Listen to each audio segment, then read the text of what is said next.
Hi guys, so we're here at the chipping green at Lumine. We're faced with a chip shot into the green and Craig Fricker is going to discuss a few things we can do to help us with this shot.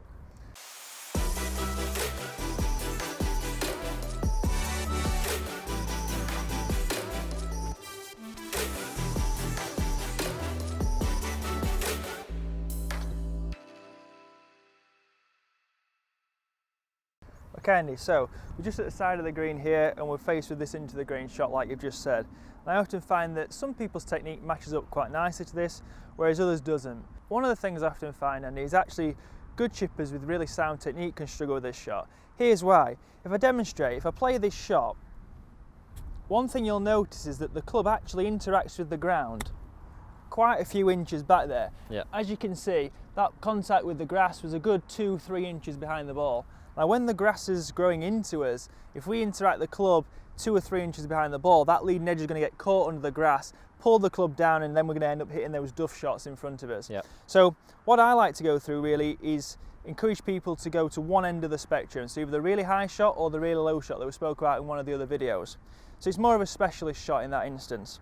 If I go through the low shot first of all and how I'd play it. So the reason the low shot works really well is because when we're playing the low shot, the low point is a long way ahead of the golf ball. Often we talk about into the green and not digging. Actually, digging's not a problem if the ball's a long way back in the stands because the dig actually happens after the ball, so we've still got ball first contact. It's the club getting caught in the ground that's a real problem. So if we dig after the ball and the ball's made contact with the club first, that's not a problem.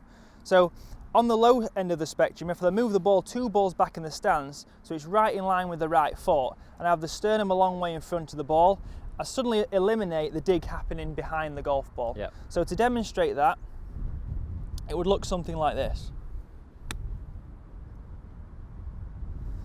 So as you can see there, I still did dig the leading edge into the ground, but the low point was so considerably after the ball, the club didn't get a chance to snag into the green. The other option we've got is the high shot. So if I let you come in and show you how to play that one.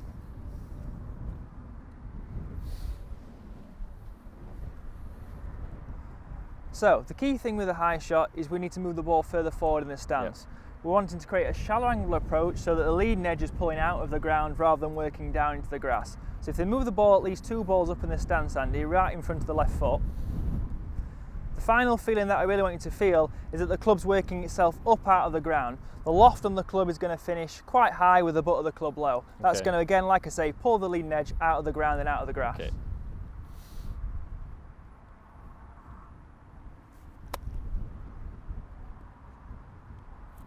Excellent. So there you go guys, as you can see, 2 different options in order to play that tricky into the green shot. Make sure you go to one end of the spectrum, either the really low shot or the really high shot, find what you're best at and what you're most comfortable with and give it a go.